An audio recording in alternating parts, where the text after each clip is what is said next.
know, but you made plays, you operated, like, so it's just stacked. I love when you tell the facts, do you? No, but it's okay. It's okay. Listen, you did a nice job. One clip. That's all it took to break the internet and tell the entire story of what's really going down with the Cleveland Browns right now. Andrew Berry, yeah, the GM who caught all that smoke for taking Shedeur Sanders in the 5th round, just got his "I told you so" moment, and the cameras captured every second of it. Right after Shedeur's historic debut win, Berry walked straight up to his young quarterback. No corporate handshake, no stiff "good job" from across the room. This was pure, unfiltered emotion from a GM who just watched his gamble pay off in front of the entire football world. "How does it feel, bro?" Berry asked with the biggest grin you've ever seen. Shedeur's response? Chef's kiss. "We got a lot to improve on, man, but made some tackles today. Yeah, way more than I gave up." That right there, that's the mentality you want in your franchise QB. Humble enough to know there's work ahead, confident enough to acknowledge the W. And Berry's face said everything. This is exactly who I thought he was. Let's be real about Andrew Berry's position here, because context is everything. This man took heat from every direction when he drafted Shedeur. Media analysts questioned it, talking heads said it was a waste of a pick, people inside and outside the building had opinions about which quarterback Cleveland should have gone after instead. But Berry stood his ground. He believed in Shedeur, fought to get him, and finally got him on the field. Now, Shedeur just became the first Browns rookie quarterback to win his debut start in 30 years. He snapped a 17-game rookie QB losing streak that had become a straight-up franchise meme. He threw for over 200 yards and showed the poise and playmaking that made Berry bet on him in the first place. This is what Vindication looks like in real time. The clip went nuclear across Twitter, Instagram, and TikTok because people are starving for real moments in sports. We're drowning in PR scripted pressers and corporate approved sound bites. But this was authentic. You can't fake that emotion in Berry's voice or the pride written all over his face. Here's where things get spicy. Shedeur Sanders, the quarterback who just ended a 30-year curse, who won when 17 other Browns rookie QBs failed, and who put on a show in his very first start, did not get the game ball. Now read that again, because it's borderline unbelievable. The game ball went to Myles Garrett instead. The defensive end had 3 sacks in a dominant performance, and the defense as a unit recorded 10 total sacks while completely suffocating the Raiders' offense. Look, nobody's disrespecting Myles. 3 sacks is elite production. The man's been one of the few consistent bright spots during Cleveland's dark years, and he absolutely earned recognition. The defense was lights out. But here's the thing that's got fans heated. This was Shedeur's historic moment. This was the storyline, the narrative that had the entire league watching, the achievement that'll be in the record books decades from now. And the coaching staff didn't acknowledge it with the game ball.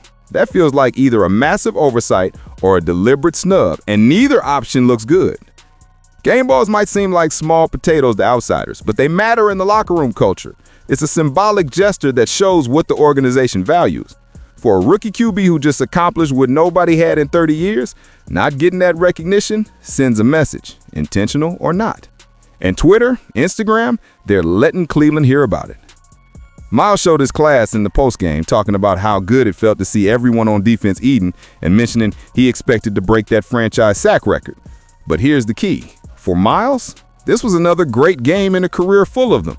For Shedeur, this was a defining moment, a historic achievement that changed the trajectory of a franchise. The tunnel scene with Deion and Shedeur after the game, pure emotion. Prime was waiting there for his son, and when they connected, you could see everything, pride, relief, joy, written on both their faces. This was a father watching his kid overcome doubt and deliver on the biggest stage. Security had to clear space to give them that private moment, and the respect everyone showed speaks volumes about how significant this victory was.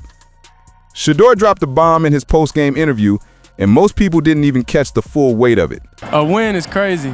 It's amazing, you know, off of 1 week of practice, you know, 1 week of practice. So imagine, you know, what a full offseason looked like. That's not humility. That's Shedeur diplomatically exposing the Browns' mismanagement of this entire situation. Think about what he's really saying. He just made history with 1 week of first-team reps. He wasn't a guy in training camp. He wasn't getting the offensive game plan built around him. He got thrown into this with minimal prep and still balled out. Now imagine him with a full offseason, with the whole system tailored to his strengths, with complete timing and chemistry with his receivers. It get dangerous is putting it lightly. That comment is Shedeur's professional way of saying, y'all been wasting time not playing me. If he can do this much with 7 days of practice, how many games could Cleveland have won if he'd been QB1 from day one? That's an uncomfortable question for Kevin Stefanski and the coaching staff, and Shedeur just asked it publicly without directly throwing anyone under the bus. That's veteran-level media savvy from a rookie. The criticism of Stefanski is reaching a boiling point. Fans and analysts are asking the obvious questions. Why did it take this long to play Shedeur? Why wasn't he getting first-team reps if he was capable of this? Did organizational politics keep him on the bench? After watching Shedeur succeed with minimal preparation, those questions aren't going away. Meanwhile, Andrew Berry's job security just got ironclad. If there were any whispers about his evaluation skills, this performance silenced them. He identified undervalued talent, fought to draft him, and his guy just delivered. That's textbook GM excellence. The contrast is stark. Berry looks like a genius. Stefanski looks questionable for not playing Shedeur sooner and for the game ball decision that has half the internet mad. The big question, does Cleveland commit to Shedeur as the starter for the rest of the season? Or do they revert back to the old hierarchy once the previous starter is healthy? The momentum, the energy, the actual on-field results, all of it screams to keep Shedeur as QB1. But sometimes organizational inertia and sunk cost fallacy prevent teams from making the obvious move. If they don't roll with Shedeur after this, that imagine what a full offseason would look like quote is going to haunt them forever. He just told them and the entire football world that he can be even better. If Cleveland doesn't give him that chance and he succeeds elsewhere, that soundbite will be Exhibit A in the How the Browns Blew It Again documentary. Andrew Berry got his vindication moment with the quarterback he fought to draft. Shedeur Sanders made history but got snubbed on the game ball, and a 5th-round pick that plenty of people said didn't belong in the league just proved he's exactly what Cleveland's been desperately searching for through 30 years of QB hell. The viral clip of Berry and Shedeur tapped into something real. People want to see the Browns finally get it right. Despite decades of dysfunction, there's still massive goodwill toward Cleveland and genuine hope they can turn it around. Shedeur just showed them the way. Now it's on the organization to have the courage to follow it. What's your take? Did Shedeur get disrespected with the game ball decision? Should he be the starter moving forward? Drop your thoughts below. The drought is over.